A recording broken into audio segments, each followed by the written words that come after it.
It's Do Time with Pastor Steph.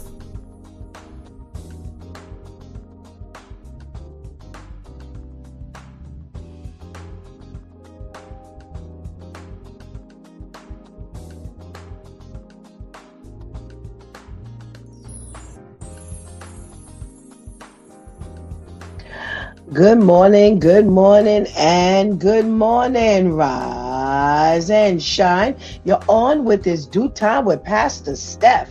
How are you this morning? That's what I like to hear. That's what I like to hear. For this is the day the Lord has made. Let us rejoice and be glad in it. So, where were you last week? Last week, it was all over the place. We had a good time over here on this Do Time with Pastor Steph. I want to start with our switch tip. Stop trying to build without Jesus. That really was the theme for the whole week. We got that switch tip nice and early during the week. And boy, did we need that advice for during the week. All week long, no matter what we talked about, was building on shaky ground. And all the stories we talked about was really indication that if we do not build properly, then there is no way God is going to be glorified. Because when we try to build without Jesus, when we try to do things without Jesus, when we think that Jesus does not have to be in the equation, we are in trouble. So stop trying to build without Jesus. Really took on, a magnified view last week. We talked to our girl Vivian with her socially conscious segment, and we talked about the 10 commandments now being placed federally in Texas. Now, I don't know if you remember, but last year we went through this whole back and forth with it was the 10 commandments were going to be allowed and the 10 commandments were not going to be allowed. And again, on shaky ground. See, this world is trying to really work its way without God. And I'm so glad that the federal government has voted that at least in Texas, it would be allowed, because prayerfully, all it needs is to start in one place. Things are infectious. Things start to spread.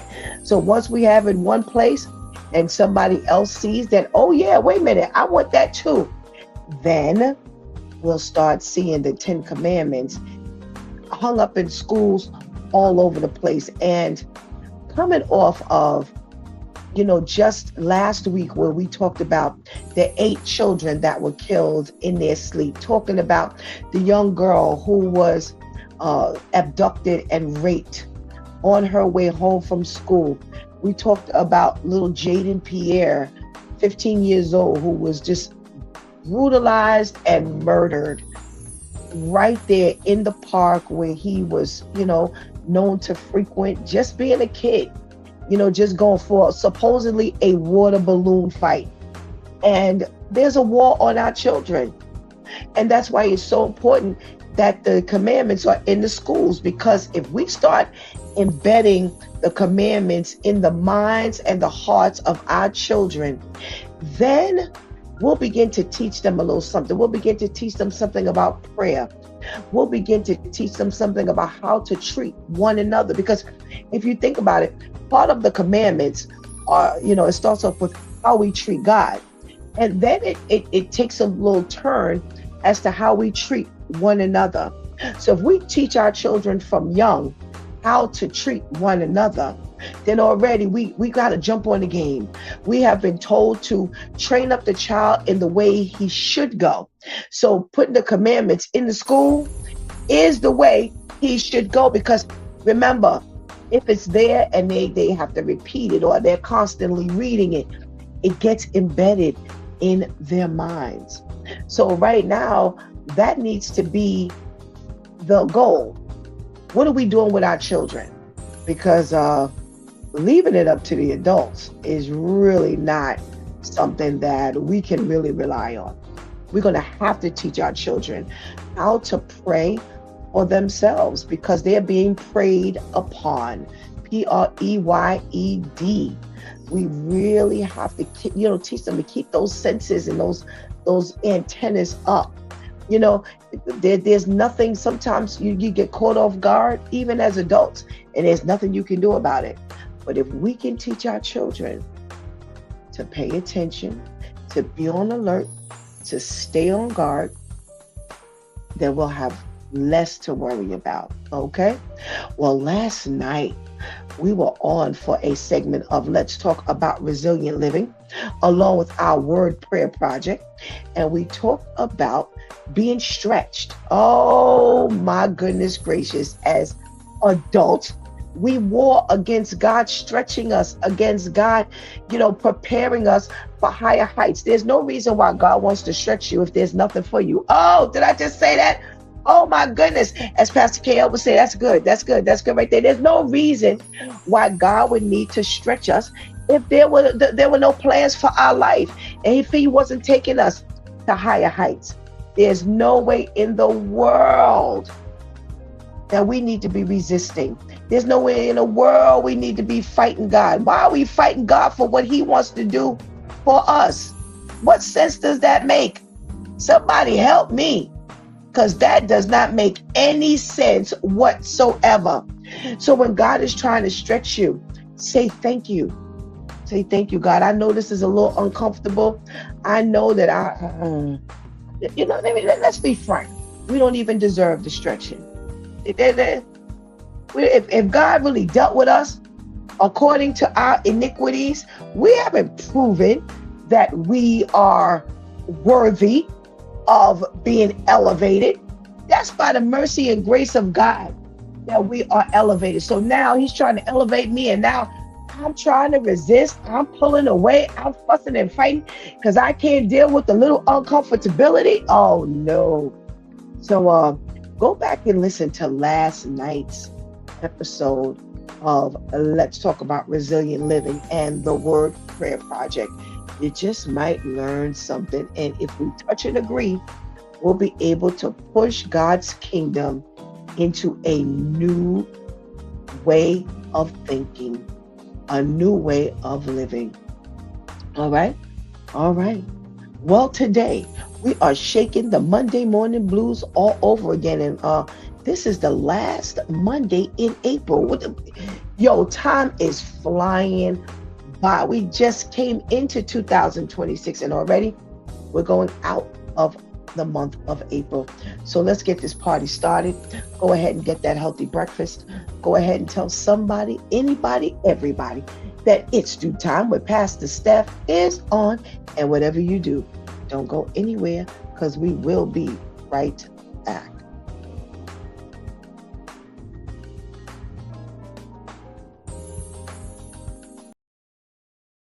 No one needs to hear this, but today is a fresh start. You do not need to carry the weight from yesterday into today.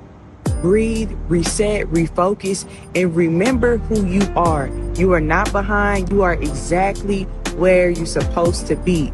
Now today you can make the choice to push yourself forward or hold yourself back some more. But I want to encourage you to have a great day today. Go for it, push forward, and don't let the weight of yesterday, last week, last weekend, last month continue to have such a hold on you. Today you can make the choice to do better, get better, and evolve.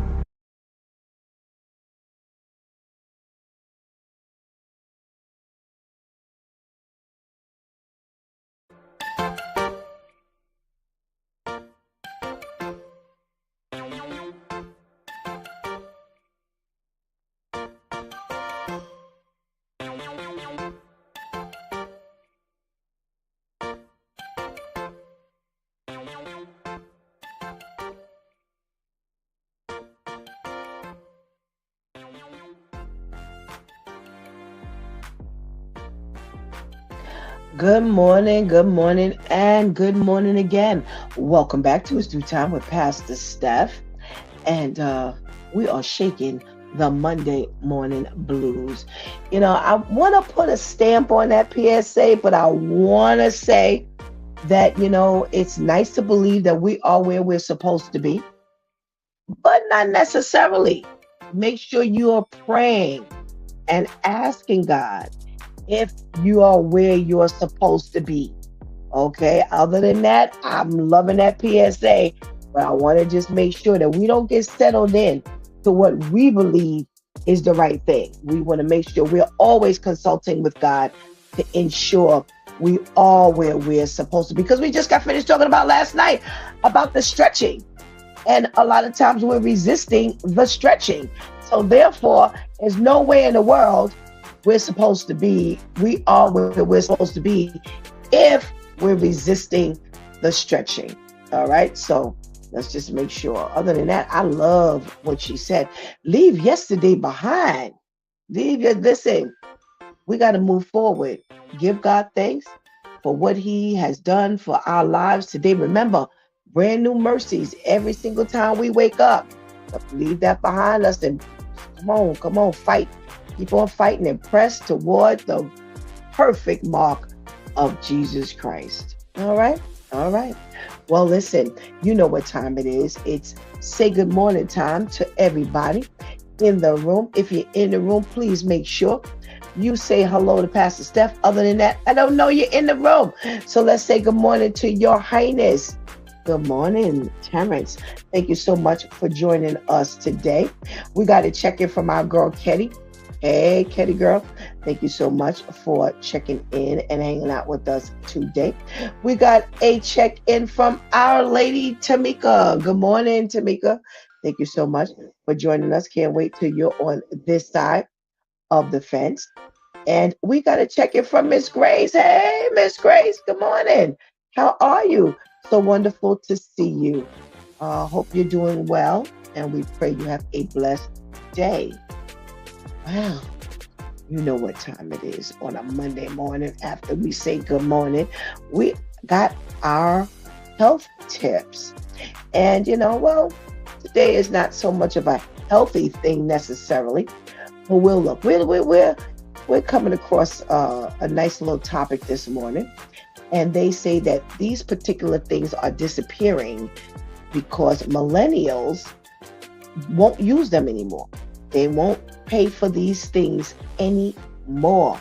And remember now, if the millennials are not paying for them and they're not using them, then our Z's and our alphas, we can really forget when it's their turn to now make the difference. They're going to be saying bye-bye and we're going to be saying gone.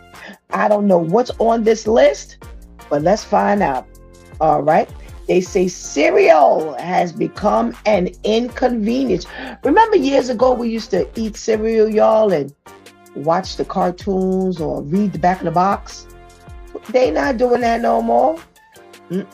They say that 40% of millennials said that the sweet and crunchy morning option was an inconvenient breakfast choice because they had to clean up after eating it. Yo, really? I tell you, I'm already scared of this list. No more I do's and kissing the bride. They say that nope, they're not doing that anymore because they're not finding the right people. No more wedding bells, throwing the bouquets until they find that person that they want to settle down with. And most times they are just opting to shack up. Yeah, unfortunately. All right, they say, yes, we'll keep the reclining chairs and the surround sound. Well, that's because the movie theaters have become real extinct right about now. We went to the movies Saturday night, and we had to kind of really go out the neighborhood to get to a movie theater. So, with the streaming services now, yeah, keep the big chairs, the surround sound, because that's what they are really, really going for. All right. Gas. They're really not buying gas much anymore. They say that the car industry is really suffering because most people are doing the share rides and, all kinds of things. Public transportation, they're kind of opting for because nobody wants to spend all that money on a car anymore. Yeah, that's really not as great as it used to be. So, that's interesting. All righty. Bars of soap. Yeah, they say that millennials 18 to 24, also, those people, including the millennials, they are opting for body wash. Yeah, so no more bars of soap. They're doing the body wash thing. So that's becoming extinct as well. Oh, they say gym membership. They're not paying for gym memberships anymore. They say that as far as they see, that the gym memberships are sliding backwards and they may no longer be around in the near future. All right. Fabric softener. They say that when they take a poll, that young people aren't finding fabric softener, then, there's a need for it. And, it's funny because I don't think my daughter uses fabric softener. Yeah, they use just the dryer sheets. Yeah. So I got to have my fabric softener. Yes, I'm straight old school. I got to have my fabric softener either. I'm not happy. I need that in my life. The lonely seas. Wow. Younger people are not really going for the cruises. Yeah. It's more the older people are going for the cruises. Now, we do see there are some millennials going for the cruise ships, but they say not like it was at one point. Okay. All right. They're talking about beer. Nope. They say that beer is not the big thing anymore. They say that it's become much less popular. That's the way they term it. Much less popular. And that's becoming real old school. Yeah. All right.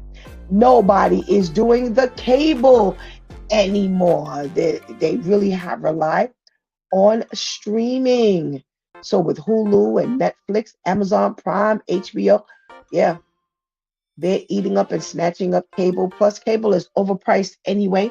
So yeah, what's the big deal? All of the networks have their own what do you call it? Sites and apps now. So there's no real reason, to have their cable. All right. To go. Yeah. They're saying with Grubhub, Uber Eats, and things like that, they are really not seeing a whole lot of people out at restaurants anymore. So the restaurant industry is really taking a hit. They're hoping that the restaurant industry picks up. I told somebody recently, I don't have no desire to own a restaurant. It's too risky. It's too risky. People want to eat out. They don't want to eat out. They want to eat out. They don't want to eat out. No. All right. Diamonds. Yeah. They say things like diamonds are really not being purchased like they used to. Remember, people used to have chains, earrings, bracelets, and yeah, they're not doing that much anymore. And it really has lost a lot of flavor in the millennial and the Gen Z world. All righty. Let's see what else they're talking about. They're saying millennials did the math when it comes to winning the lottery, and they know the odds aren't in their favor. 61% of people age 50 to 64 played the lottery at one point, and now they're saying that people are looking to get rich in other ways now because they're not relying on the lotteries anymore. Napkins. They're not using napkins. Wow. Yep, they said that Ain't nobody sitting at the table necessarily using a napkin. The napkin industry is losing money because people aren't buying napkins the way they used to, especially the millennials. Wow. All right. They're saying the drive-throughs. Wow. They say that one of the biggest reasons why younger folk are yearning for healthier options is because they are wanting to live longer. Yeah. And they're going plant-based. So a lot of drive-throughs don't have plant-based food. Remember, they're drive-throughs. All right. People ain't going to the stores no more. Shopping online is what they're doing. So stores are becoming real extinct. They say department stores are closing really fast and opting for online shopping. That's a whole lot money. Let me tell you something. I worked in the accounting department for 2 decades almost. A lot of money goes to rent and salaries. So if they opt to close the doors and go online, there goes the rent and the salaries. Yes. So I'm not surprised. All right. Suits, dress up, tuxedos. Yes, that suit. They're saying nope. People are going for t-shirts and dress down. Yeah, they're trying to make the dress down the dress up. So, yeah, they're really losing a lot of money on, those high-end stores. They're not surviving anymore because people are not, wearing those kind of clothing anymore. Let's see what else they got on here. Oh, jeez. I don't know. Of course, this would be acting up. Let's see if we can, I don't know. Y'all are pretty silent in the room now. What are you not buying anymore? They're talking about millennials, but it's not just the millennials that have stopped buying. No. All of us have really stopped spending their money. One of the things that I have started buying, those reusable towels. Yeah, I'm not a paper towel person, but I do understand that we got to use paper towels because sometimes, when you wipe down, that's only one use, and you'll stay at the laundromat. But you got to think about it. It's you spend a lot of money. We spend a lot of money on paper towels in this house, even after I done bought all of the reusable towels. All right. Irons. People, they shake it out and keep it moving. Yes, and yes. It's so hard to find a good iron these days because there are certain things that really need to be pressed. And you can't find an iron that's going to last. They last all of 5 minutes, or they burn your clothes up and you end up having to throw it away. So they're saying irons have become extinct. The doorbell. It was like people going for the Ring because the Ring serves as a dual purpose. It has an eye and an ear in certain instances. And just ringing a regular doorbell, they're not interested anymore. All right. Let's see. Beef. People aren't buying beef anymore. I know we really don't eat beef in my house. And a lot of homes have stopped buying beef. So beef has become extinct. Again, the millennials and the Gen Zs are going for more plant-based food, they say. So beef is really becoming an extinct thing. All right. Home phones. Well, we know that went bye-bye a long time ago. Yes. Who uses a home phone? Oh my gosh. All right. Designer clothes are going out of style. You know what? As much as we like to think, people aren't spending their money on all of these high-end fashion clothes. No, they're not doing it. You know what? A lot of Gen Zs and millennials have gone to into thrift stores, thrift shopping, and think about it. They also have this thing on TV now. What do they call it? Like you buy it, you wear it, and then when you exchange clothes with other people online. So you kind of throw that item in the kitty, and then you shop and you kind of switch. Yeah. So that's what they're doing. Katie says beef is very expensive. It is. It really is. It really is. All right. What are we talking about here?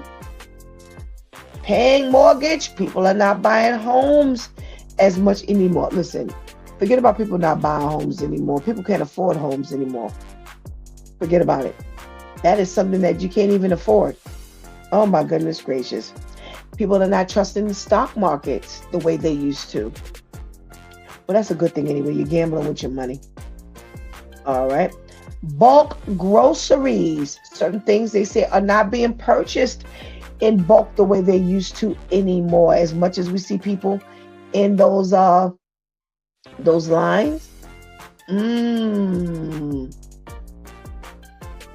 they're not as common as they used to be. Postcards. Yeah, who does that? Nobody buy no postcard these days. Regular milk, they say, on a major decline because everybody's buying plant-based milk. Everybody's allergic to regular milk now. Hotels are a last resort, they say. Yeah, pretty much. People have gone for the Airbnbs and, things like that. But, turnkey and Verbo and things like that. Yeah, people are really, really kind of using them as an alternative. Oh, we got to check it from Serge. Hey, Serge, what's going on, my brother? All right. Let's see. Large turkeys. People aren't preparing large turkeys. Not our kids. We are, but they're not. All right. So those are some of the things they say have become real extinct these days. So what are you going to do? After a while, things do become, kind of like played out and new things kind of come and step in. What do you want? That's just the evolving of, life. All right. Oh, I didn't say good morning to the ladies that keep us held down every day. Good morning to Shantice. Hey, Shantice. And good morning to Anika. Hey, Anika. Thank you so much for joining us. All righty. Well, not joining us. Y'all keep us held down. All right, let's see what the news is talking about. The one thing we ain't never got to worry about is news going extinct, right? All righty. Well, there's an update on that Louisiana,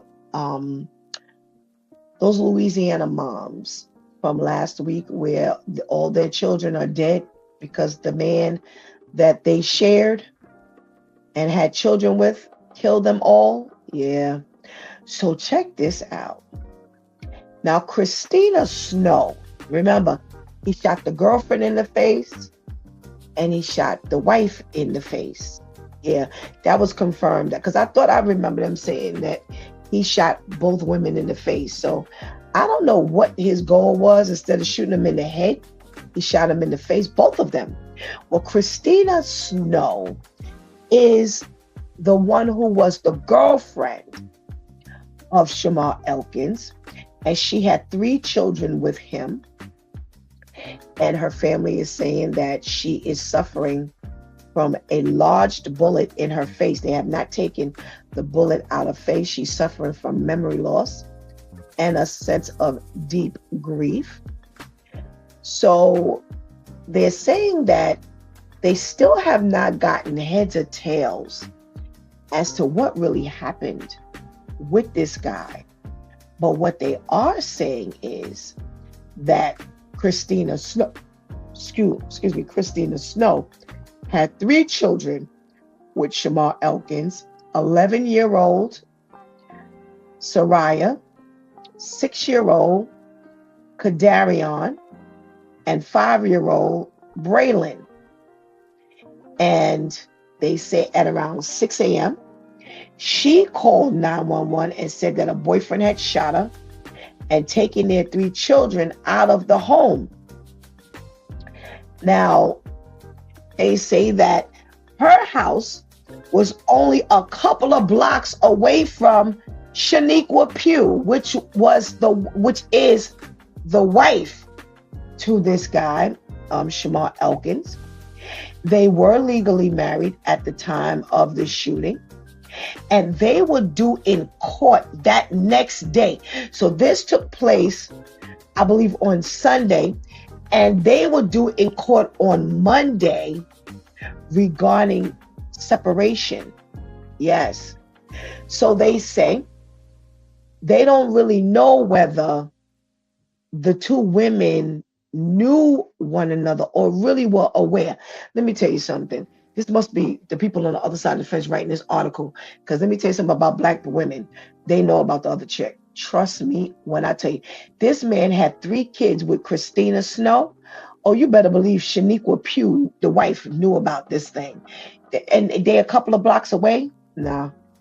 They need to go do their homework, because I don't have to know the family to know that you only live a couple of blocks away and you don't know if they knew one another. You better believe that they knew about one another. And they also say that he was messy. I'm using those terms because they've got overlapping kids. So let me see. Christina's kids were 11, 6, and 5. Shaniqua's kids were 7, 6, 5, and 3. So 6 and 5 were twice. So while he was impregnating Christina, he was impregnating Shaniqua. While both times, because they got both of them have a 6-year-old, and they both have a 5-year-old. Now, Christina has a child that's older than the wife's child, because the wife's child, her oldest child, is 7. This was one messy punk. You hear me? Messy. Because that means that he was with Christina, left her, got with Shaniqua, married Shaniqua, then started cheating, if he wasn't already cheating. But the evidence of cheating starts because they both end up with the 6-year-olds. They both end up with the 5-year-olds. And then he ended up having the last baby. So she's 3. The last baby is 3. So check this out.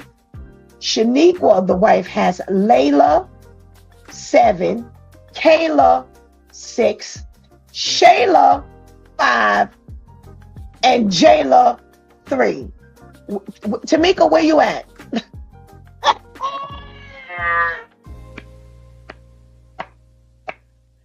Child. Look at see, y'all can't see behind the scenes. Tamika is holding her head and shaking her head. Girl, I was doing the same thing last night when I read this article. I'm like, yo, really? We're gonna go over this again. Layla, Kayla. No. So let's do this. I'm gonna play this game. So first there was Soraya, right? Then Kadarion. No, I'm sorry. Let's do this. Soraya, then Layla, then Kadarion, then Kayla, then Braylon, and then Shayla, and then Jayla. Those were the 7 kids he had. Messy. Now, the 10-year-old was the wife's nephew, Marcaden, who he killed. Innocent, just as everybody else. But can you imagine? Lord have mercy. Yes, yes, yes, yes, yes. Kenny says, yes, you know about the other woman. Absolutely. Because let me tell you something. If it ain't on the radar, you going to put it on the radar. A nigga says, yes, Matt C. So they say that Shamar ended up shooting the kids in the head, most of the kids in the head, while most of them were sleeping. Well, you know that now because the girlfriend said that he snatched the kids. So they weren't sleeping during that time. Because if she called 911, he didn't go and put them to bed nowhere. So that means that they were awake. Lord have mercy. We have a check-in from Miss Herlima. Good morning, Miss Herlima. Thank you for joining us. Now, they say that Shaniqua also, again, suffered a gunshot wound to the face. She's still in the hospital. Now, they say there was a teenager, and I remember reading that last week. There was some teenager that was there, suffered some level of injuries, but the teenager suffered injuries after falling off the roof during the shooting. And they said there was somebody else on that roof as well. This was this was horrible. This was just some horrific business going on. You talking about people scattering, running to the point where you on a roof? Yeah. I remember something about a roof, but there wasn't a lot of talk about the roof, but they're talking about it in this particular article more. And they're saying that Christina is suffering from some level of memory loss. She's going in and out because at one point she's in grief over the fact that the kids are dead. And then other times she's saying, I got to get the kids ready for school. God, this is horrible. This is horrible. Oh, let's see what else we're talking about today. Alrighty. Talk again. Crazy. These people with a gun. So you got this Florida man who is now jailed on aggravated assault charges because he went outside of his home next door and pointed his gun, well, not initially, he was cussing at the kids who were playing outside. Someone was catching this on cell phone. So the kids went inside and told the father that this guy was outside yelling, I'm a racist, I'm a racist, I'm a racist. This is what he said to the kids. And they went outside, the mom and the dad went outside because, they also said that he was out there calling them the N-word and cussing at them and told the kids that he was going to, get the dog, sick the dog on them. And when they went outside, he then pulled a gun on the family. And the kids took off running. And, he said that the kids the ball was hit that they were playing with was hitting his gate and disturbing his dogs, making the dogs bark. He was sick and tired of them messing with his dogs. Now, clearly, this is like connecting houses, and the only thing that's kind of separating in the backyard is the fence. And now you have this gun pulled out on it's like, it's nothing. Oh my God, this stuff is nothing. For this world has gone absolutely mad. I mean, mad. They have lost their minds. They've really lost their minds. We now move to out in Ohio, where there's an 18-year-old student. They're not sure where she got the gun from, but she goes to school, into the cafeteria, and she commits suicide. And right in the middle of the cafeteria in front of everybody. And they say, she was not trying to kill anyone else. She was not trying to hurt anyone else. That this was just something that she was experiencing.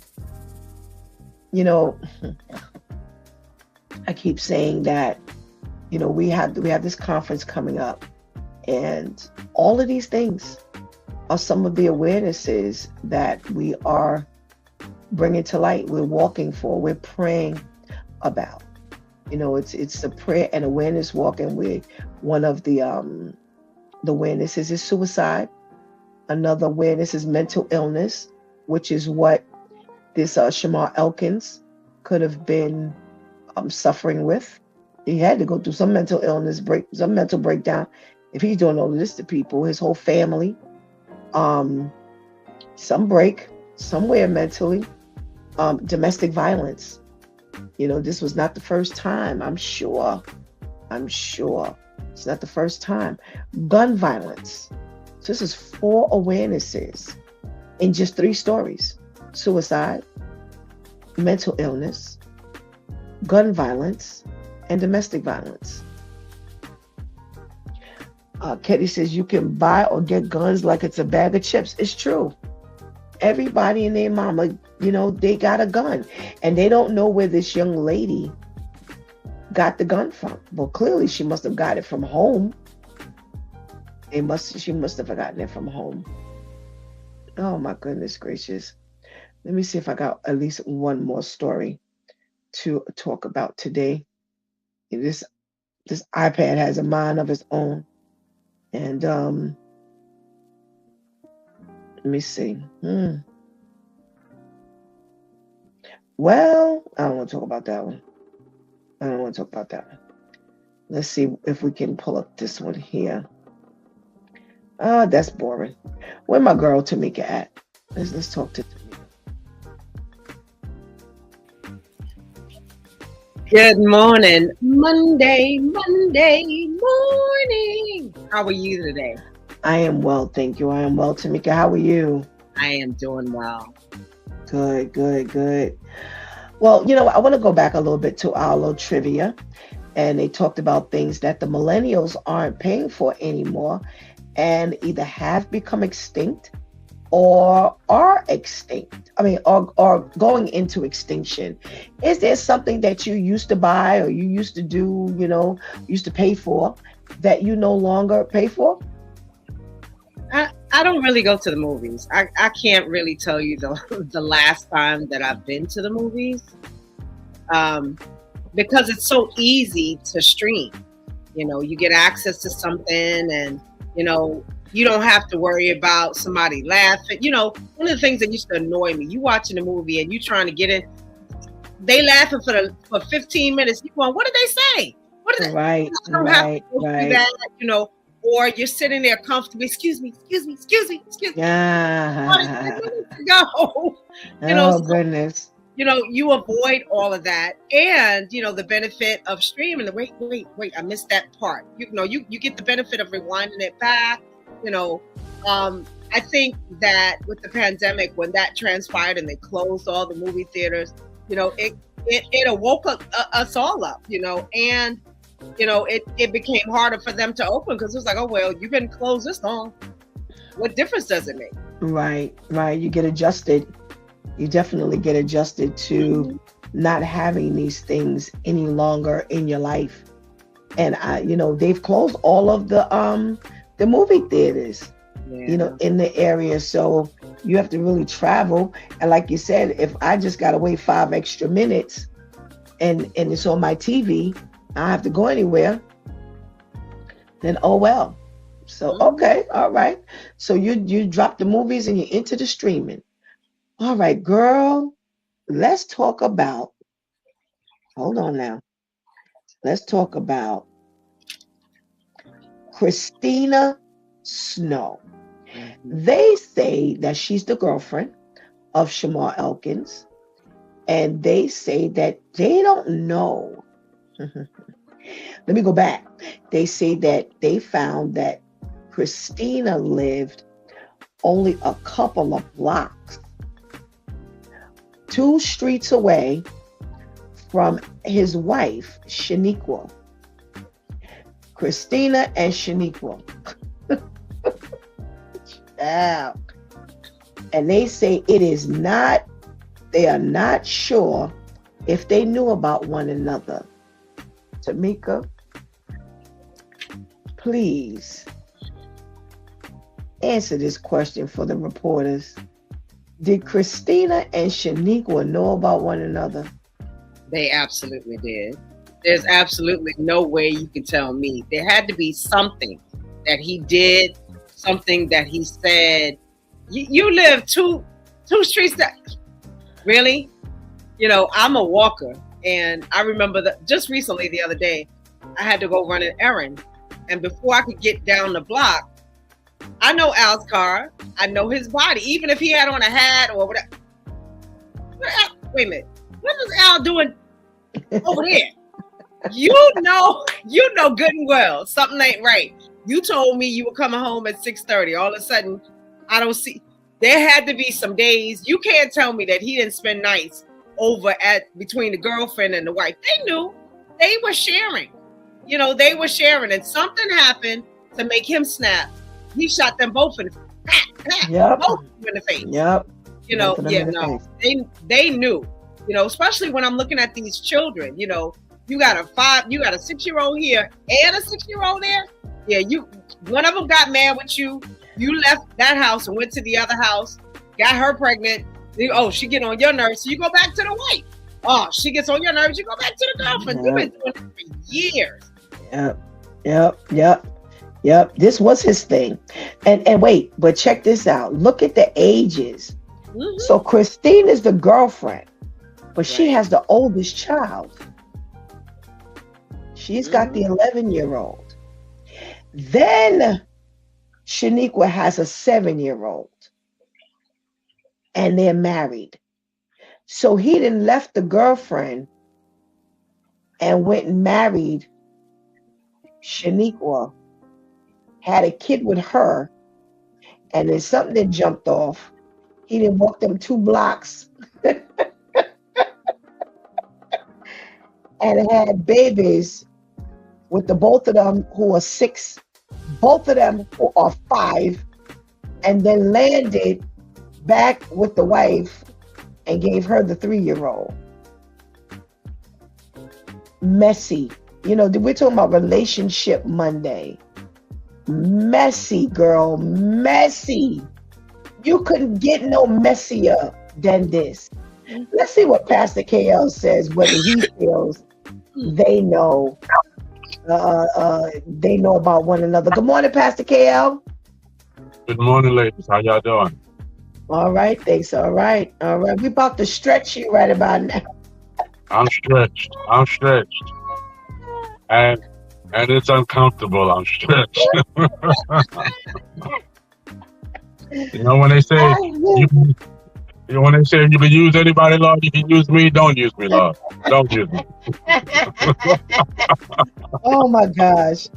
So we're still talking about Shamar Elkins this week, and they have some update, and they say that both women were actually shot in the face. They're both still in the hospital, but Christina, the girlfriend, is the one who has the bullet lodged in her face. I don't know why they haven't opted to take it out as of yet. They haven't said. But they were saying that they live 2 blocks, 2 streets from one another, and they are not sure if the 2 women knew about one another or not. Pastor KL, I'm going to ask you. They know. I mean, if they live that close, they know. If they got kids, they know. They've had conversations. You know, they've spoken to each other. Mm-hmm. You know, they've argued with each other. You know what I mean? But no diggity, no doubt, they know. I can't imagine them having. Hold on. Hold on, I got some update here. There's a possible motive. They said he called his mother. He called his mother mad and his stepfather and told them that he wanted to kill himself and was having dark thoughts because his wife was divorcing him.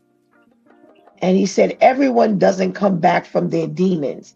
And that's what the article, thank you for the update, Shatis. The article said that he shot the wife the day before they were due to go for their separation court appearance. Now,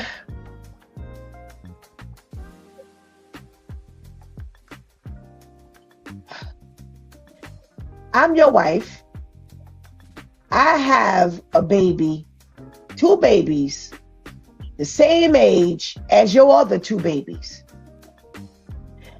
I end up having another baby. It's been time for a separation. This is how you know it has to be some level of domestic abuse or domestic violence prior to this. Because he said you don't always come back from your demons. That means something been going on. And now it did the keg has exploded.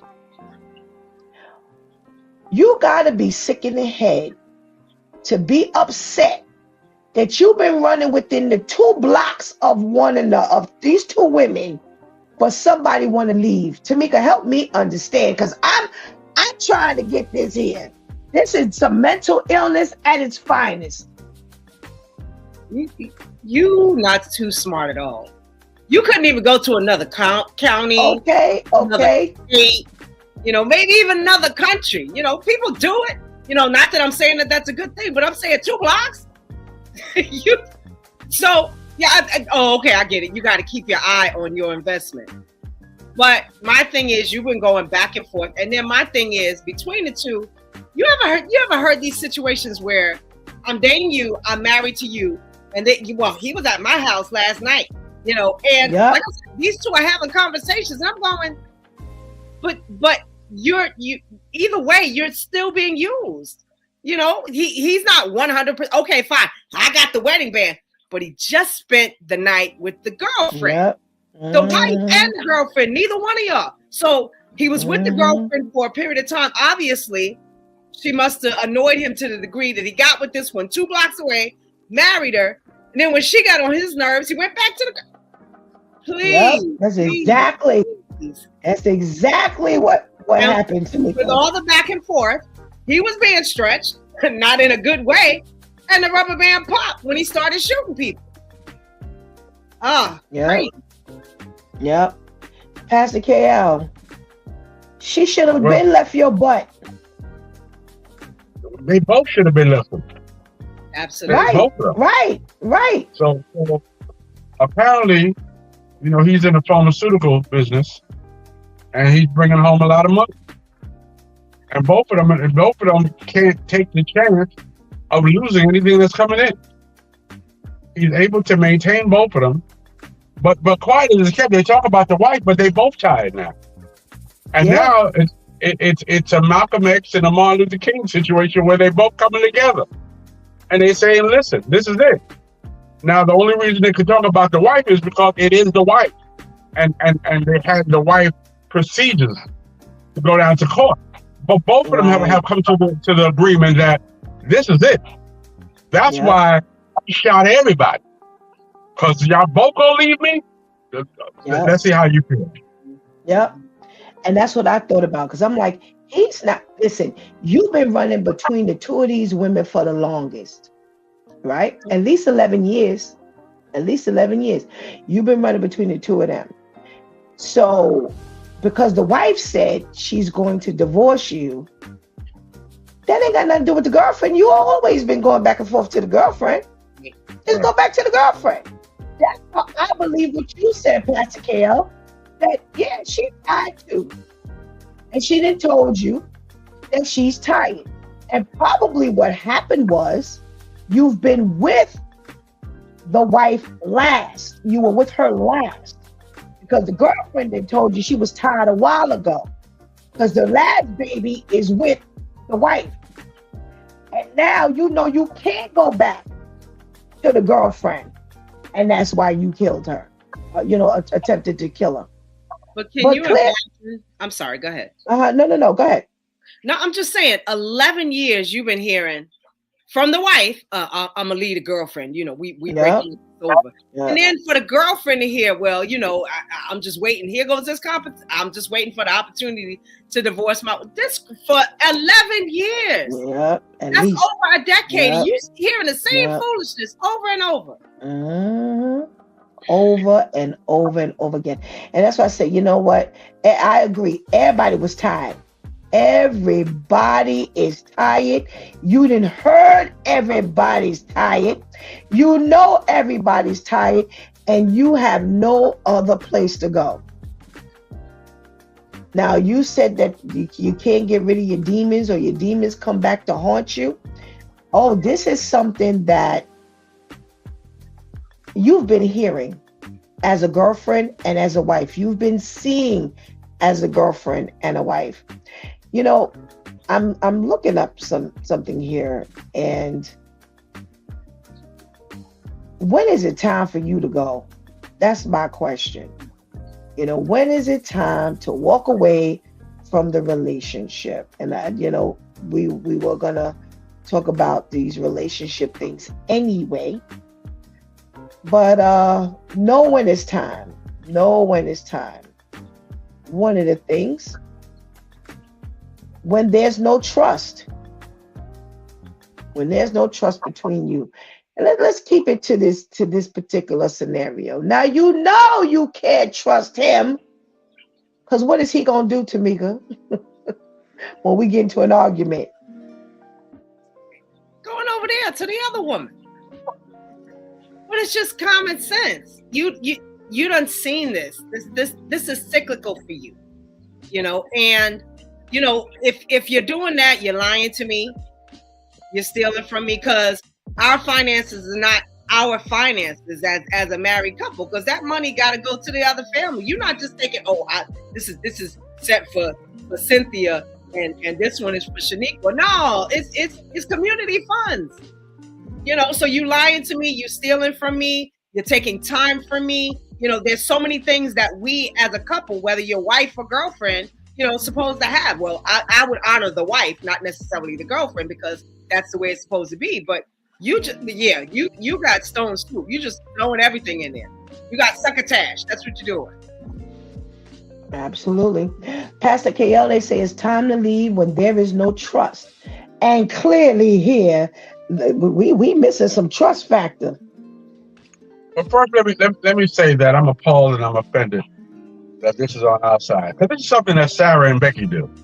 Sarah and Becky, they don't mind you living 2 blocks away. Usually when Shaniqua, and they find out they're killing somebody. They're not going. They're not doing this for 11 years. I don't know which two he found, because there is no gangster or ratchet woman I know that would have dealt with this for 11 years. Yep. We both have the same. We both have a child the same age. Yep. Oh no, she would have busted up. Yeah, listen. Somebody would have been busted up in that baby shower. Oh no, oh no. We both pregnant. Oh, explain this, Shema. Explain. Hey, what we doing, man? What we doing? Explain this one. No, so I'm just not understanding that whole, black scenario. That's not something black people do. And if I have any brothers on there, listen, this is not a good look. Don't try it.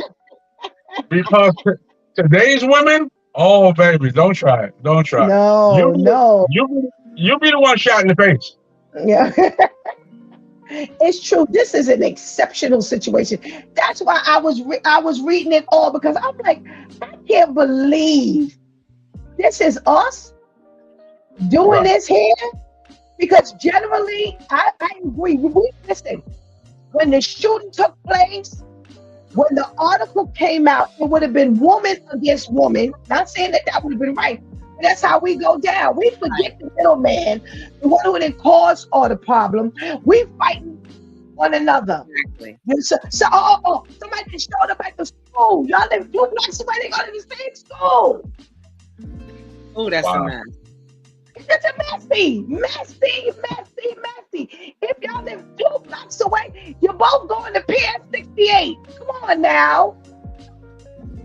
Everybody We all go into the parent teachers meeting together. This is what I'm saying. I was sitting reading the article last night. I'm like, yo, who does this today? Who is doing this today? Terrence says Pastor KL was mad as well. He said, when I saw the picture, I agree. Yes, I'm like, yo, who does this kind of stuff? You got women who got babies 2 blocks away from one another. Let me tell you something. If Shamar got any demons he's dealing with, Shamar ain't been able to hold down a job. So if Shamar got demons and can't hold down a job, his money ain't that long. If Shamar got demons, can't hold a job, his money ain't long. That means when it's time for them kids to get some sneakers, some mama mad because somebody can't get some sneakers. Somebody need a coat. The kid that lost the hat and the gloves, they can't find them. Somebody needs something, and you ain't got no money. And now she's saying, well, Layla, Kayla, Shayla, and Mayla, they got tomato, potato. I don't know. Let's do the name game. You name it. Okay. Y'all know. Come on. She done ran them names like the back of her head. She probably know them names better than she know her own kids' names.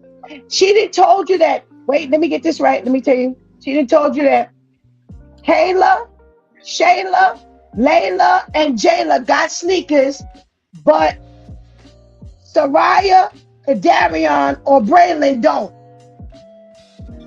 Ain't nowhere in the world you got 7 kids within 2 blocks of one another, and mama ain't mad because you didn't bring home some bacon. Somebody mad.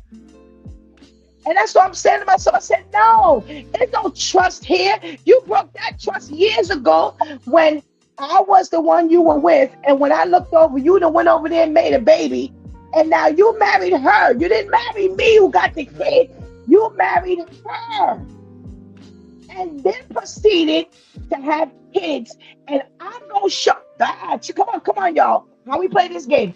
I'm going to show you he's still over here. So I'm going to have my baby. I'm going to have my baby. You can have your baby, but I can have a baby by him too. The one who's walking around with demons. Oh, Jesus. Somebody help me. Somebody help me. This is Leah and Rachel all over again. But y'all not even sisters. Well, what a mess. What a mess.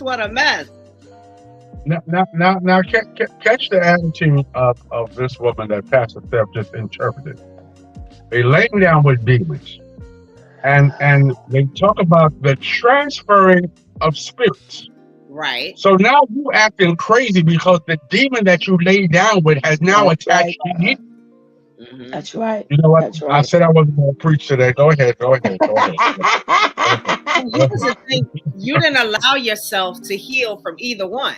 Right. You just dipping your stuff back and forth. So it's a whole pot of mess.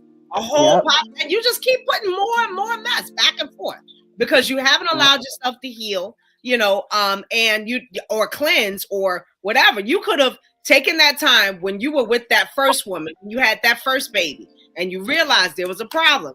End it, do whatever it is that you're gonna go 2 blocks. The first thing you see in your own neighborhood.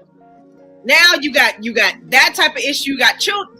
The children are playing with each other because they're in the same class. Yes, I'm telling you. Yes. And then you don't even know that person, that little child that you playing with is your sibling. Yep. Because y'all got the same daddy. No, they know. They know too. They know. They know. They know. Oh, God. They know. They know. Yeah, I know. They know. Because they probably look alike. Yeah, they do. Probably look alike. Yeah, they do. And you know what? You are twins because both of y'all 5 and both of y'all are 6. And now, your daddy, my daddy. Oh, Lord. I feel sorry for the teacher that got to sit there and pretend like she or he don't know. I'm stressed as a teacher. You say you. No, wait. Stop talking. Imagine the blue cards.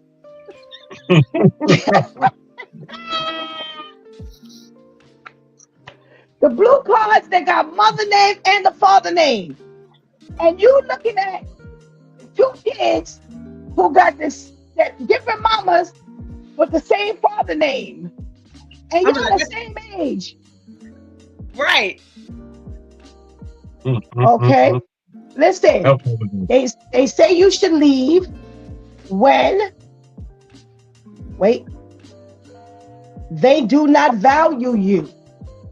What are we talking about here? At what point do you realize, Tamika, that he didn't value you? You didn't value me as the girlfriend when you decided to go down the block. You was already searching for new things. And then my thing is, you added salt to the wound by, after having, getting her pregnant, you came back to me for child number 2, and you keep doing it.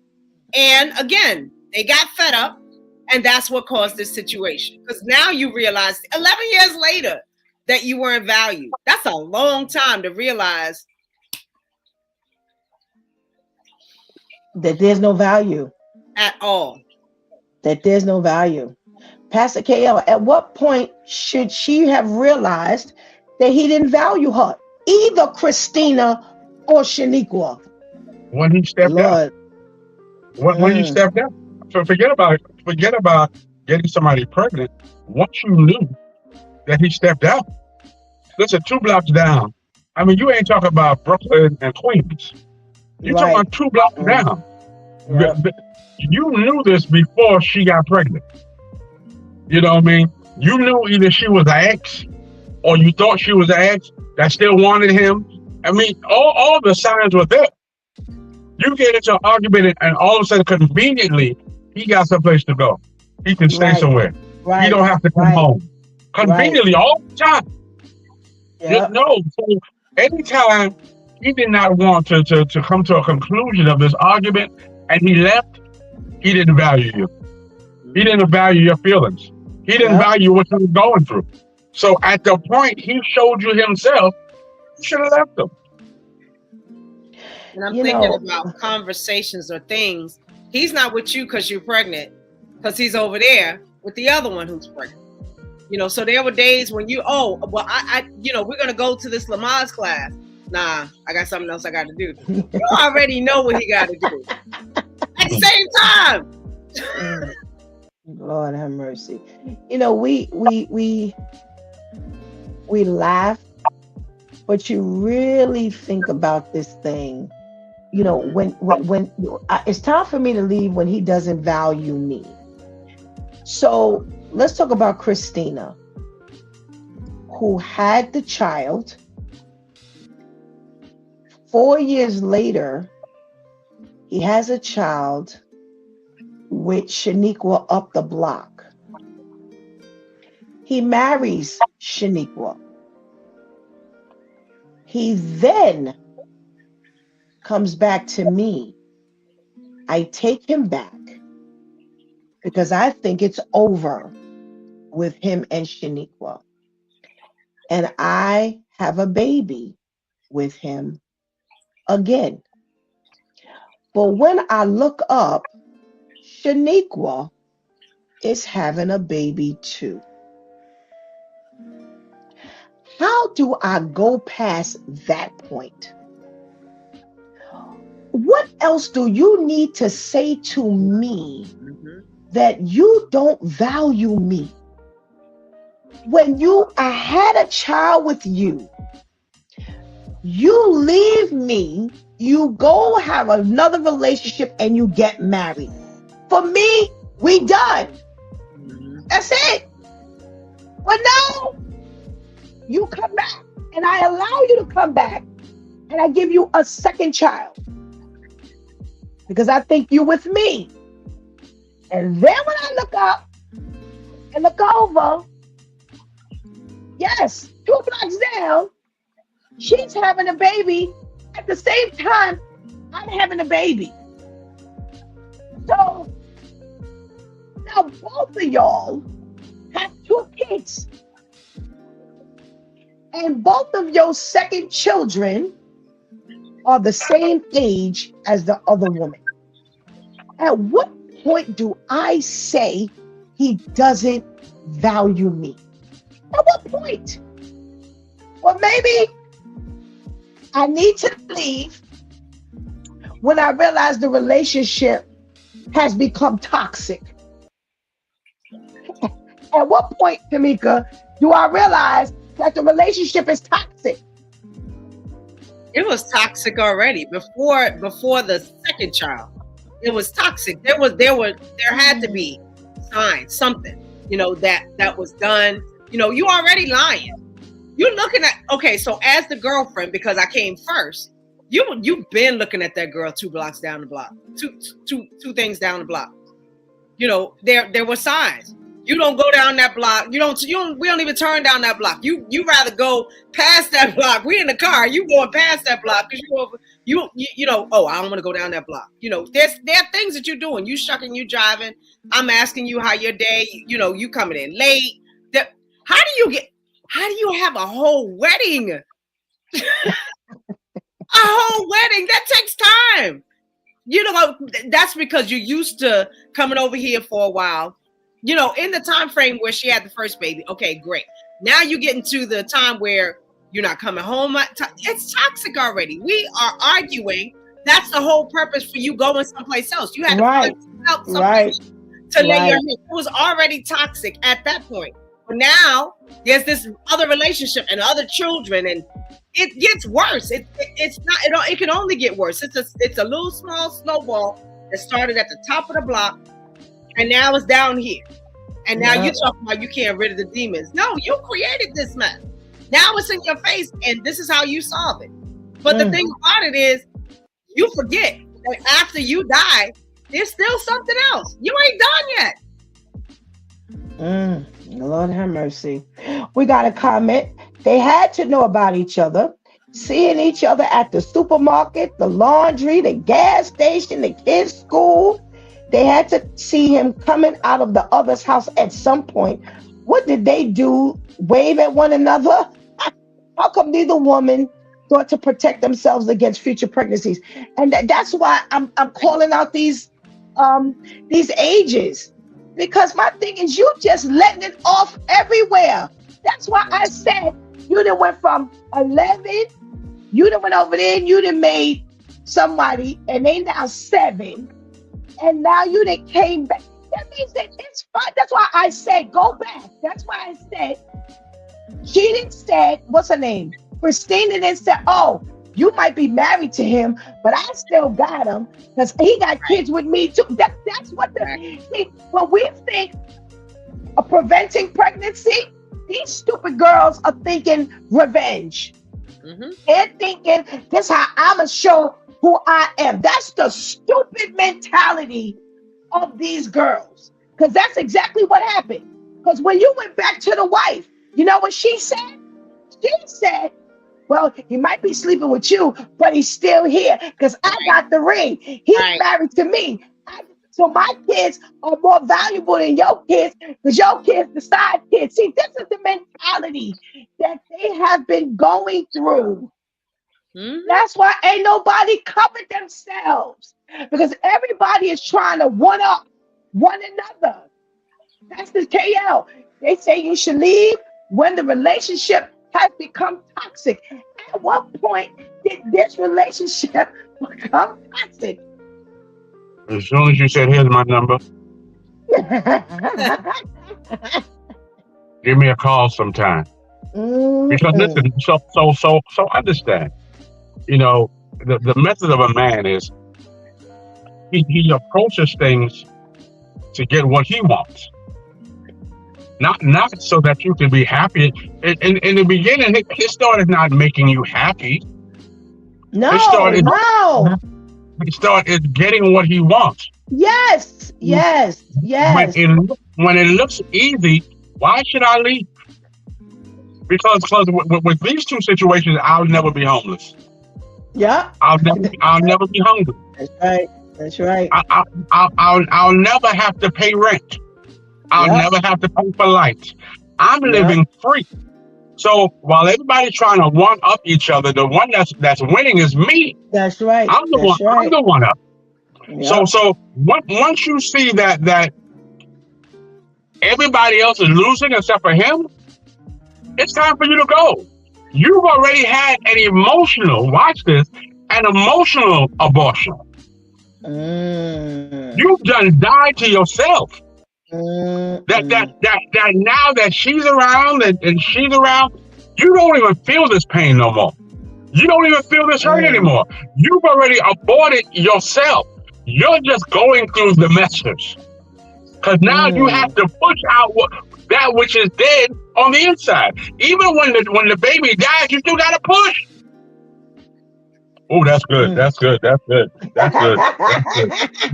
I'm gonna leave that alone. That's good right there. That's good. I gotta say, so okay, fine. He had a relationship and he had a baby with the first girlfriend. So when he started dating the other girl, right before they got married, when you're dating somebody, and I'm not expecting you to go to their home, but somewhere in there, you need to know where they live. You mean to tell me you dating this man and you don't know where he lives? You don't know anything about that? You don't know. You know, that's one of the things that you do as you're trying to get to know each other, where you live. You might come to the house for a little while, sit, watch television, something. As the new girlfriend that eventually became the wife, none of that happened. So you had to have known even in the very beginning. You knew that he had somebody because you never saw his house. That's one of the first things that you do is you check out the house, go watch TV, let's go get pizza or something and come to the house. You knew as the girlfriend that became the wife. This wasn't nothing new to you. Now, as the girlfriend that started, oh boy, I'm tired of saying girlfriend. As the original girlfriend, you might not have known and you eventually found out, but as the second girlfriend that became the wife, you knew from the get-go that there was something going on. Well, the reason why she didn't know where he lived is because as soon as she started talking to him, he moved in. What a mess. That's how you get in. You lay it down good according to you, and you move in. You ain't got no kids. You can do this. So now he moves in. You ain't thinking about where he come from. Because he didn't came from your bed. Way too remember, bad. Yes. Remember the video we saw with the woman who said he had 6 kids and she had 1 for him? Remember that? And she was like, well, hey, what you gonna do? He was like, I got 6 kids and a dog. No, he didn't have any kids for him. He had the 6 kids and a dog, and he was living there. Right. And we were like, how did you let him move in with 6 kids? Because they don't think about none of this stuff. Whatever you lay down in the bed, that's where their head is. Now, it's funny because one of the things they say, you should, it's time to leave the relationship when they have cheated. So we've gotten past that. But they say when the communication between you two have broken down. What communication? Pastor KL, I'm starting with you. There is no communication. And that's what I said earlier. When you run, when the argument begins to get too heated, because you think it's an argument, she thinks it's a discussion. Right. They're different. We define things differently, men and women. As soon as you get emotional, we think you're arguing. She just wants some answers. She just wants to discuss. She wants to talk. She wants to speak. She wants to verbalize how she feels, and she wants you to hear it. But you can't hear the argument. You know, a hit dog is gonna holler all the time, and a hit dog runs for cover. Hit dog, listen, if the hit dog knows that he's getting beat or he's about to get beat, he doesn't stand in confrontation. He gets gone, and when he thinks that the smoke is clear, then he comes back for the bone. Ooh, that's good. That's good. That's good. That's good. That's good. You can't pat yourself on the back all the time. Tamika, they say leave when the communication between you two has broken down. What communication here? You didn't talk from the very beginning. Y'all went for what feels good, what looks good, you know, for those moments, you know, and not even protecting yourself from further babies. And then it became it was oh shoot, she's pregnant. All right, so let me go over here and see what I can find. Not fixing the mess that I created. I'm gonna go over here 2 blocks down.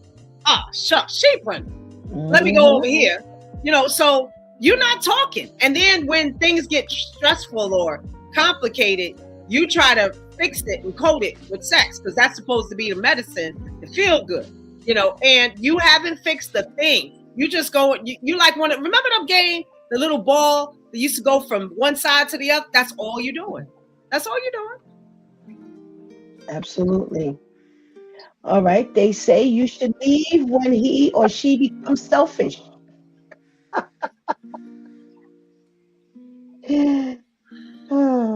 Tamika, at what point did he become selfish?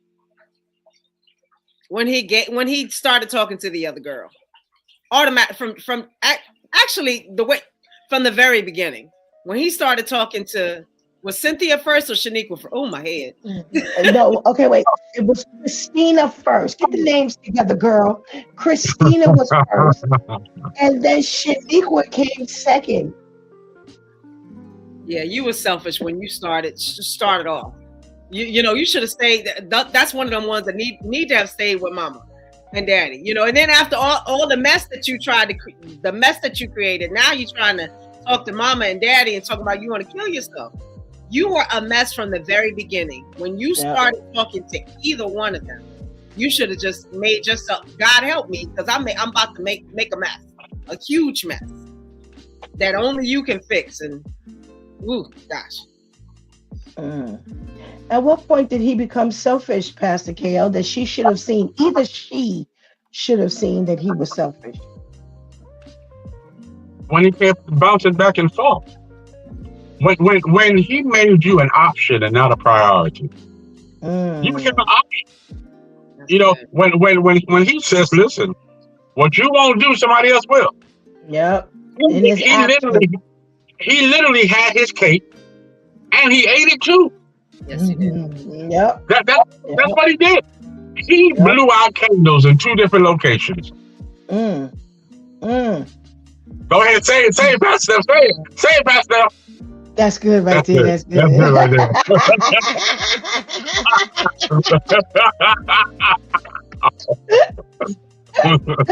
Oh my gosh. All right. They say you should leave. It's time to leave when they take you for granted. Tamika. If this ain't taken for granted. Everything. If taken for granted had a picture, Shamar Elkins. There's nothing that tells me that you everything about what you have done thus far tells me that you've taken for granted. You've taken Christina for granted. You've taken Shaniqua for granted. You've taken Kayla, Shayla, Jayla, Michaela, whatever, all the mother.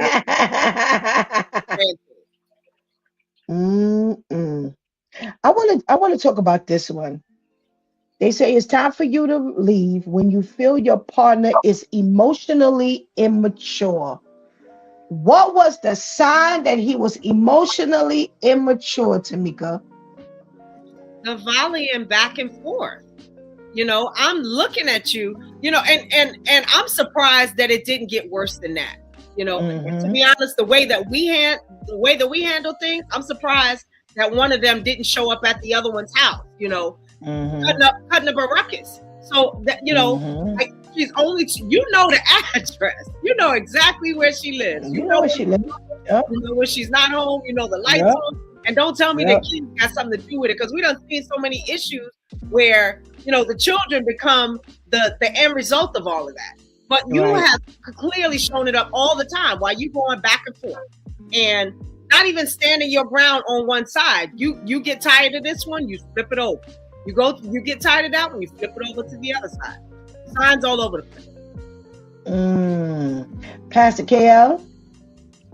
Listen, so if we be honest, because we're beating up the guy, but everybody is emotionally immature.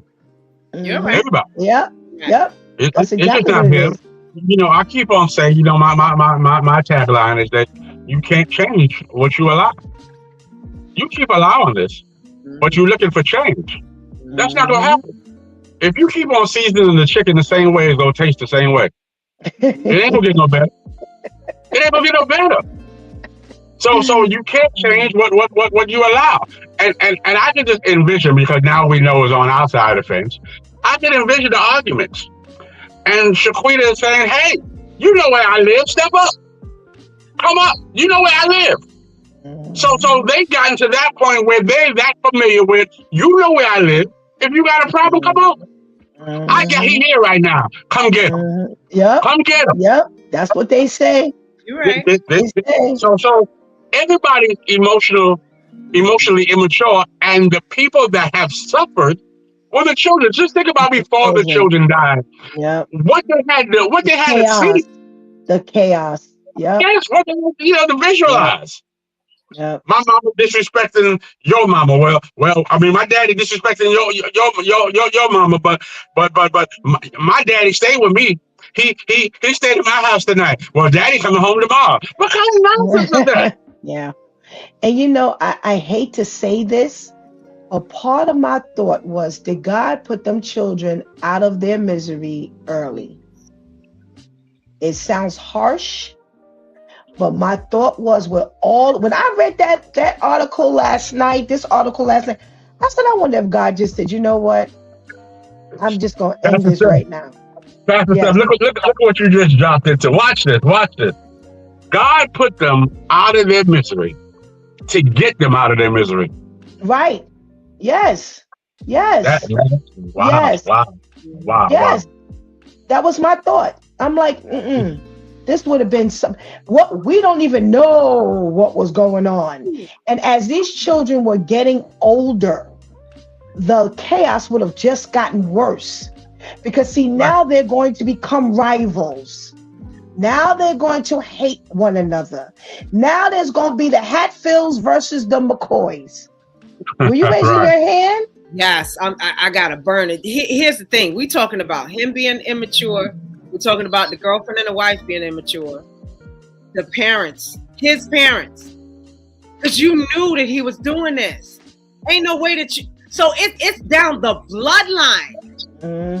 Like generations of emotionally immature people. You raised an emotionally immature child who gave birth to all of these emotional, because you're gonna have even after that generations of emotional immature children, because they think that that's fine. They're gonna exhibit the same behavior. Yeah, that's what I'm saying. It's the Hatfields versus the McCoys. Because they that's my father. Yeah, well, you know what? That's why we have and y'all don't. That's why this and that's why that. Yes, they were breeding emotionally immature children who will get in relationships and then still yes. That's right. Perpetuate the same thing over and over again. Shartice said their kids would be like Ishmael's lineage against Isaac's. Absolutely. Yeah. Good analogy, Shartice. Okay, we got a comment. The demons were activated because, interestingly enough, He didn't kill either woman, but shot them in the face instead of the head. Yes, that's what I said earlier. How did he want them to suffer after the children were dead and buried, and the mothers had to live with that for the rest of their lives? Twisted, very sad. Absolutely. That's what I said earlier. You shot both women in the face. In the face. Only a half a millimeter above, you would have killed her. Mm-hmm. You shot both the women in the face to the degree where one woman has the bullet lodged in her face. He didn't intend to kill them. He killed the kids. He could have easily killed mamas. That was not, I agree 100%. That was not his intent. Mm-hmm. When I was telling the story at the first, that's why I said, hey, he shot both of them in the face. Nah. These are the demons. These are the demons with an intent. This is planned stuff here. This ain't I'm just acting. There's no calculation. This is calculated. Check this out. Christina said when he shot, she called 911 and said he shot me in the face and snatched the kids. His intent was to kill the kids and not the mama. That's why he took them over to the wife's house. Mm-hmm. And listen, he knew he didn't kill her. He knew that she would call 911, but he only had 2 blocks to go. So it wasn't no whole bunch of traveling that he had to do. He knew by the time because they go in there first. They go into mama's house first. They go to Christina's house first. Because that's where the ambulance has got to go. Mm-hmm. That's where the police has got to show up. They're going there first. And then she'll tell them, well, you got a wife 2 blocks away. Then the chase to the wife to the wife's house. So by this time, he already knew he would have done his damage. Mm-hmm. He already knew he would have done. This is all calculated, very calculated. This ain't no mistake. Not by far. Not by far. My Due Time crew, thank you so much for your contribution into today's conversation. We pray you have a blessed day. You as well. Wow. Thank you. Always the top of the hour on a Monday morning. I can't wait to hear what Shantice has this morning. Let's say good morning to Shantice with the switch tip. Good morning. Good morning. How are you? I'm fine, thank you. How are you, Pastor Steph? I'm okay, thank you. I'm okay. All riled up, but I'm all right, thank you. We look like a boy and a girl child. I know, right? The blue and the pink. You got the pink for the girl. What you got for us today?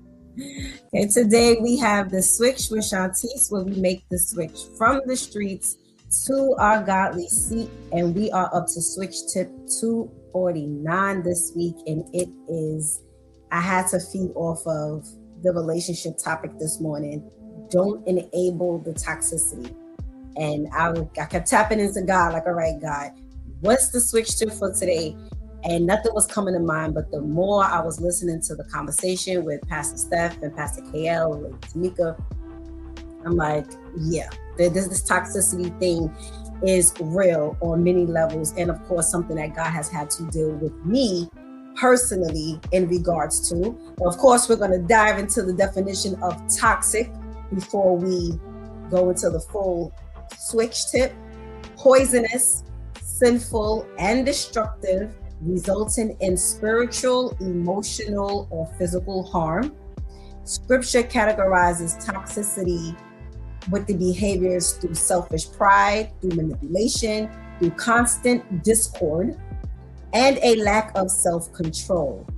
The Word of God counsels setting boundaries, walking away, and avoiding long-term harmful relationships. So even when we dive into that breakdown real quick, right?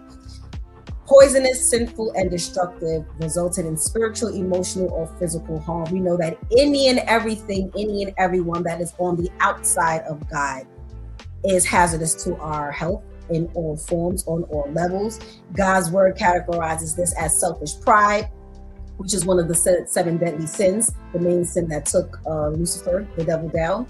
Manipulation, constant discord, meaning tearing people apart, tearing situations apart, tearing relationships apart, tearing fellowship apart, which God despises. It's an abomination. That's a verse as well. And a lack of self-control, and self-control is a fruit of the Spirit. When you are baptized and you inherit the Holy Spirit, and God implants the Holy Spirit in you, you automatically gain the spirit of patience. I'm sorry, not patience, but patience, of self-control.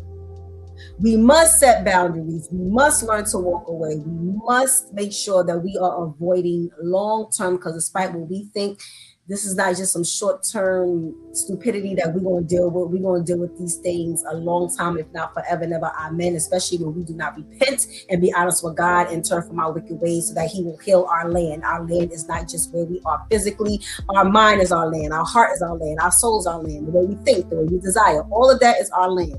So if we do not turn from our wicked ways and enabling the behaviors that are poisonous, that are sinful, that are destructive, that sow discord, that contribute to a lack of self-control, that's a sin.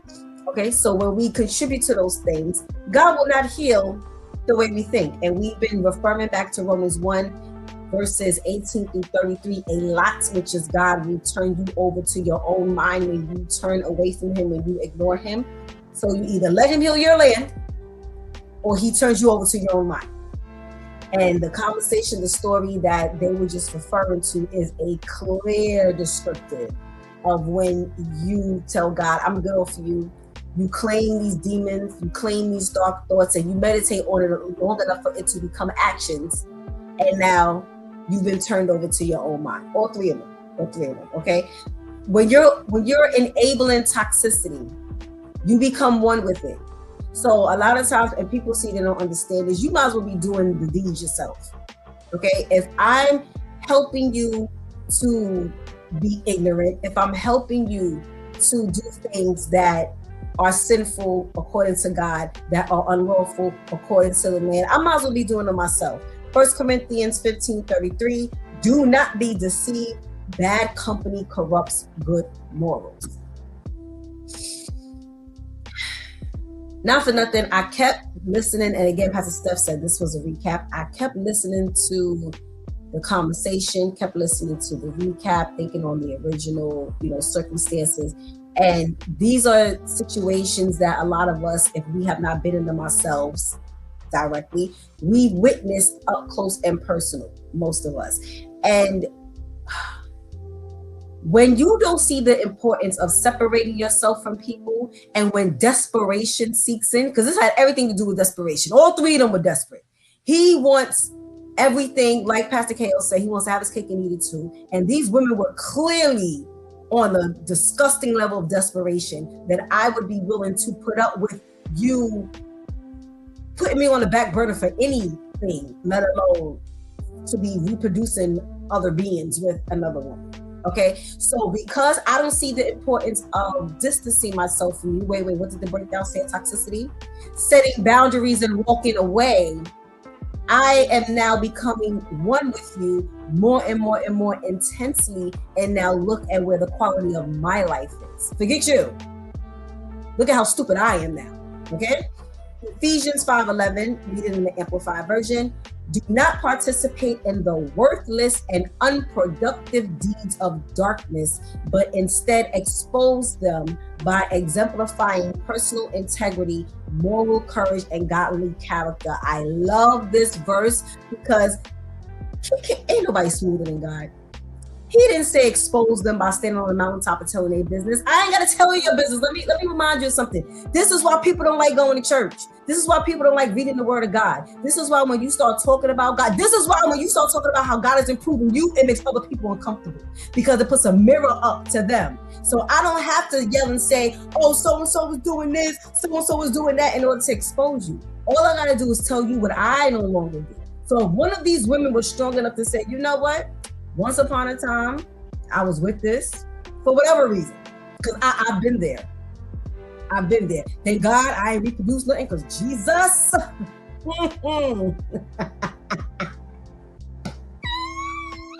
I'd have been the one they were looking for, okay? God made sure that Red Sea didn't part too much, okay? Yeah, so now, if one of these women would have been strong enough to say, once upon a time I was with this, I am with this no longer. I'm out. I'm good. Well, we see what happened when the wife wanted to divorce and shot her in the face. Has she done this quicker? Has she done this sooner? Has she done this maybe on baby number one? Let me show you how twisted people are, right? Because we don't know these people, but a lot of times because we know life, especially when you're not a dry Christian, you know life, you can pretty much kind of put the puzzle pieces together and assume what really could have happened. Let me see how twisted people are, right? Just because the girlfriend had the oldest child don't mean he was with the girlfriend first. I've witnessed these situations firsthand. I've dated men who have done this to other women, and I was stupid enough to think he was going to be different with me. Okay, just because the girlfriend has the oldest child, he could have been with the one he was married with first, but impregnated the girlfriend first. That's how twisted people are.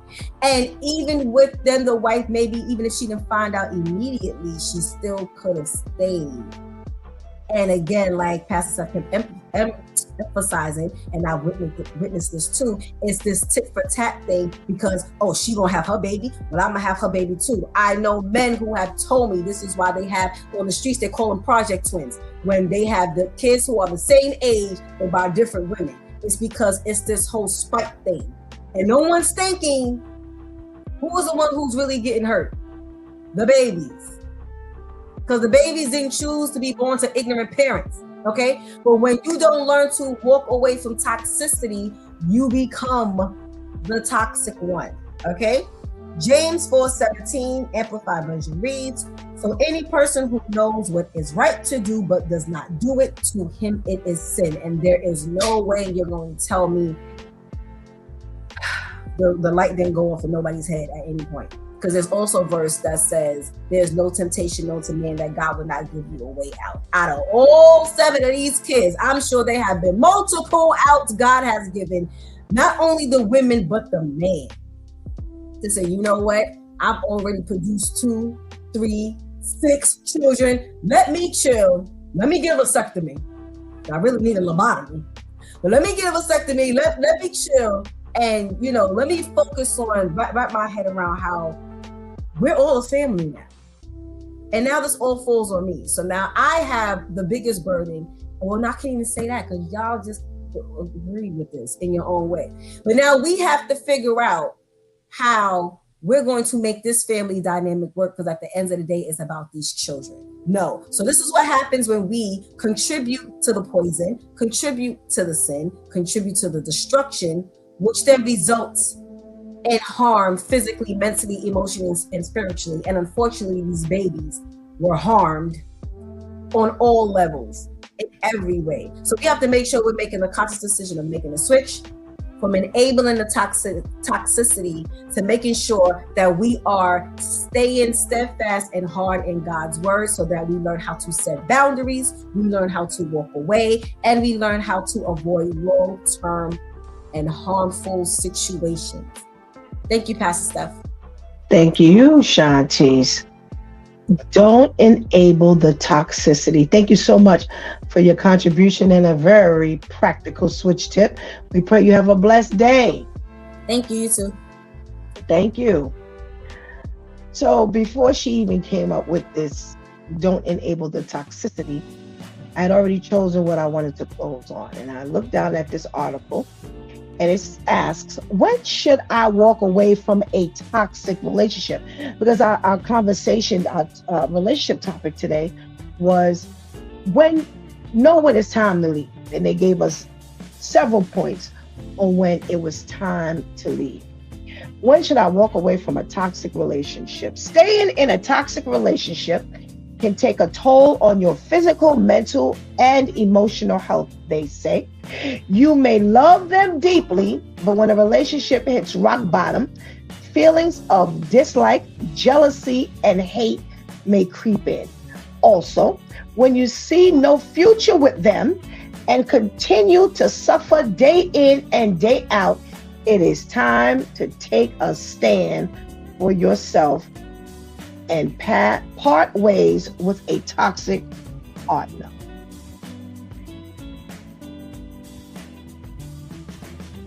When should I walk away from a toxic relationship? The moment I realized that is toxic.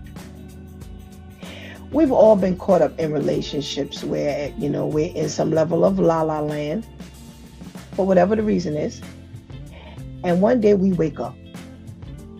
And unfortunately, we don't leave when we realize the relationship is toxic. And here's one of the things that I've learned from watching other people and listening. A lot of times we're part of the toxicity, like the due time who has said, including Shantice. You as the women, you two women, Christina and Shaniqua, are also very toxic. Because you have seen the mental breakdown with Shamar. And instead of you simplifying life for him, because having another baby with Shamar only complicated your relationship with him. Only another reason for you to stay with him. Because a lot of times people feel like, we got to stay for the kids. These kids realize you in a toxic relationship. These kids realize, what did they say? That you dislike, you're jealous, and you hate one another. These kids are not as oblivious as you think they are. Kids sense things. And I have seen grown kids upset that parents have divorced when they have seen the toxicity. You know why? Because that's what you've taught them. When you opt to stay in a toxic relationship and there are children involved, you teach them to be toxic. When should you leave? When a toxic relationship is the moment you realize that the relationship is toxic. Don't stay. Because toxicity never gets better. Never. They say that it affects it takes a toll on your physical, mental, and emotional health. Did we not see all of this in all three of them? Did we not see the mental breakdown? Did we not see the emotional breakdown? Did we not see the physical breakdown? Because despite the fact that you might be basing up to well, I'm the wife, and would you go ahead and have, he got kids with you, but I got the ring, so he with me, and you over there talking about, well, you know what? He might be married to you, but he's still with me. That's still a mental breakdown. No matter how much you basing up, no matter how much you bragging, no matter how much you trying to see yourself on the top, that is a mental and emotional breakdown that you're experiencing. And let me tell you something. You're not going to tell me that if he told the parents that there's demons running around in his head, and that you can't always get away from your demons, or the demons don't always leave, or the demons don't always come back. This stuff was displayed in those two homes. In Christina's home with the 3, and in Shaniqua's home with the 4. This demonic behavior was displayed a long time before the murder took place. They both have 3 or more children. So if Shantice reversed the process where he was really with Shaniqua first, and then went and had the child with Christina, and then ended up with Shaniqua, the wife, regardless of which way this thing went, after child number 1, the demons were exposed, and probably were exposed before the children showed up. Probably showed up early. We laughing, we joking, we're not, thinking about anything, and we're again, it's the bed game, and this where your head is, and this where your emotions are, and this where your body is, and the whole 9 yards. This is how it's going down. So when it's toxic, you always feel like you can do something to work around the toxicity. Well, guess what? He just showed that ain't nobody work around the toxicity. He didn't anticipate dying, because he was killed by the cops carjacking somebody.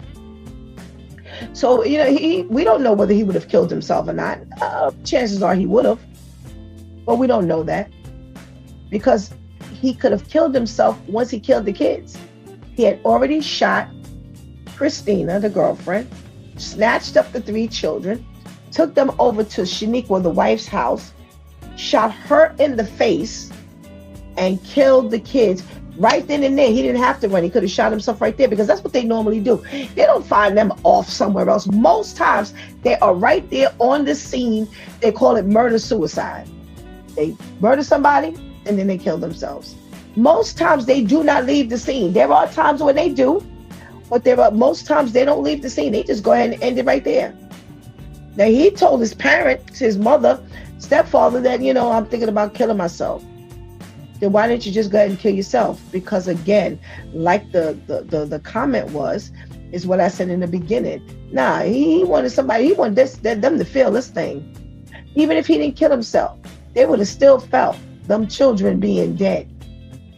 And you think you're going to be separated from me? Oh, okay, let me show you. You think you didn't told me to get away? Let me show you.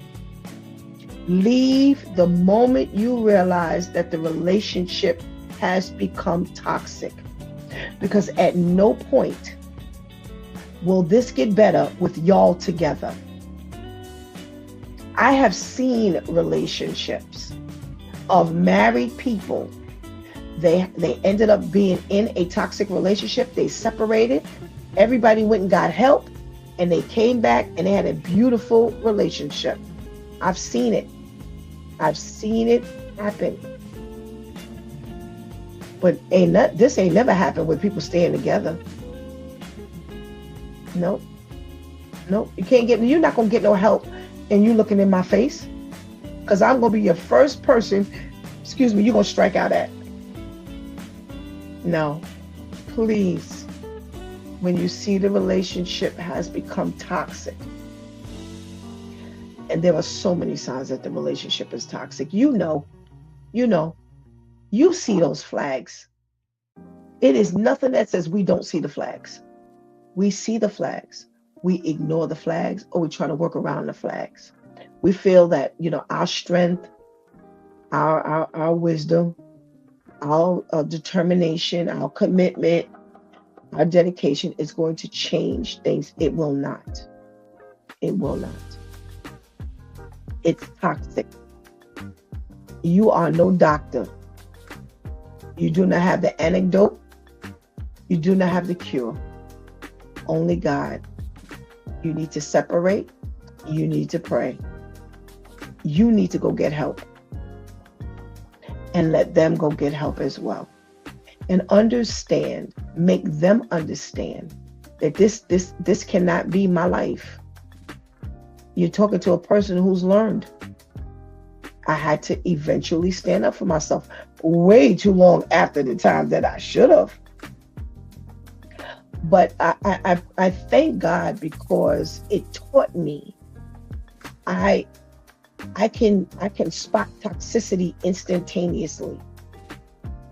It's almost like once I went through that, God put a radar in me.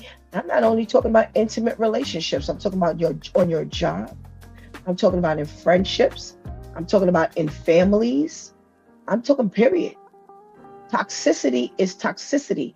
And people also endure family because they just always family and we can't separate. And, I owe it to, my mother, because I told my mother I would take care. Heck no. No, mama dead. I'm sorry. That was your problem. You had that problem. I've known people to say when their parent died, oh, please make sure you take care of so-and-so. And so-and-so ain't doing nothing for themselves. But you left me with this burden of making this promise that I would take care of so-and-so. You gave birth to so-and-so. You the one that babied so-and-so, and so-and-so ain't about nothing when God took you from here. But now I'm going to spend the rest of my life. I'm sorry. So-and-so going to have to learn how to make it. I'm not going to see you hungry. But when mom goes, dad goes, I'm going to let you know. Listen, you got me for the first such and such amount of time. After that, you're on your own. I didn't give birth to you. I'm not going to see you go down. You know, if you're struggling, if you're trying, it's a whole different story. But can I tell you something? 9 out of 10 times, the people who made you promise to take care of that person ain't doing nothing. And that's why they're asking you to make sure you take care of them. I've personally had someone say to me, Steph, please promise you look out for so-and-so. And I had to be honest. I was like, well, if you didn't do it in 40 years, what am I going to do in 5 minutes? I can't do more than what you did. And no, listen, I was trying. I got anybody who's trying. But if so-and-so was living the way they were living and acting with you, I can't make no promise. I got my own kids. I have my own children. I have my own granddaughter. I'm not committing to that. Toxicity is toxicity. It doesn't only exist in intimacy, in intimate relationships, but it shines its brightest in intimate relationships. Be careful that you do not stay in any relationship, because again, it says it takes a toll on your physical, mental, and emotional health. This is no joke. Ain't enough Jesus to keep you from breaking down in the hands of a toxic person. It's not. It will still take its toll. Now, will you break down as much as a person who does not know? No, you're not going to break down as much, but there's going to be some breakdown. Your heart going to be palpitating. You're going to have headaches. You're going to be all kinds of things. Your blood pressure going to be high. All kinds of things are going to happen to you. And guess what? Here's what I tell people.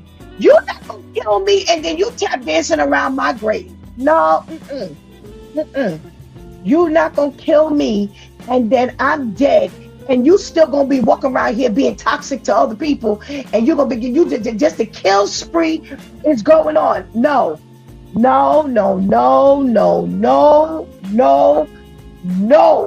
Know when to walk away. And you know what Shantice brought up, and it may not seem associated, but when she brought up the verse that says there is no temptation that is given to man, but that God would not, that is uncommon to man, that is uncommon to man, but that God would give a way out. This is the same situation. You might be tempted to stay in that situation. And this ain't uncommon. Somebody else been through this before you. Somebody is going through this with you at the same time, and somebody gonna be going through this after you. This ain't authentic to you. But I trust me when I tell you, God says, I will give you a way out. I keep saying to people, there's this huge debate in the church where men have told women to stay in a toxic relationship because you're not supposed to divorce. And I contend that God did not make me fearfully and wonderfully made so you could kill me physically, mentally, or emotionally, because you cannot serve God. See, that's why you're here. You're here to give God glory out of your life. There is no way you're giving God glory out of your life if you're over in a corner crying all the time, if you're all mentally unstable, if you laid up in the hospital, or if you're going to be in jail for defending yourself. God gets no glory out of that. So I challenge anybody to say, I need to stay in a toxic relationship and God gets no glory out of my life because I'm giving it all to you. You better read your Bible and stop listening to man. Give your life to God and he will help you. See, the Spirit of the Lord will help you sense toxicity. That's why I told you, I can sense toxicity anywhere. And the slightest level of toxicity. You listen, you need to just do something about that. Whether it's leave or shift gear or whatever you need to do. But if this is going on, you need to separate from it. Separate from it and leave that person to God. Whether that person is going to be with God and get some therapy and some counseling and you step away and you get your own peace of mind so that you can, especially when you have children. And this is what's so horrible about this particular situation, because these women were going through a mental and emotional breakdown. They allowed themselves to go through this. Don't misunderstand me. But now, how are you living for your children? What kind of home are you providing for your children when this man is running back and forth? Because I'm going to tell you something. There was a whole lot of basing up going on. A whole lot of basing up going on. Because, see, he knew he could do this kind of thing. So he didn't came, he didn't sat, he didn't said, he didn't acted, he didn't did all of this kind of stuff. And all the kids running around watching all of this stuff here. You, mom, you have helped, Tamika hit the nail right on that. You have helped to perpetuate this breakdown in your children. Now they get older and now they give their children the same thing, because you have not prepared them to give their children anything else. You have not prepared them to be strong men and women. That's our job. Our job. Do your job as a parent. It's more than just feeding and clothing them, sending them off to school. You have to really take care and care for your children. And when you're in a toxic relationship, your care for your children, it's limited, because you twisted. You twisted where any little thing make you cry, any little thing make you jump. You yelling at the kids. Why? Because you all twisted. You ain't got no patience. You ain't got no time. You can't do nothing because you need to lay down because you all stressed out and got a headache. Yo, this is big. This is big. So please, again, another reason to give our lives to God so that we can be able to determine when toxicity is looking us in our face, and when and how we get that strength and that courage, because that's what it takes to move on. It takes strength and courage to move on. So come on, only God can give you that strength and courage to do what you need to do. You've been watching It's Due Time with Pastor Steph. Join us Monday through Friday from 7 a.m. to 9 a.m. where we discuss matters of the heart, mind, and spirit.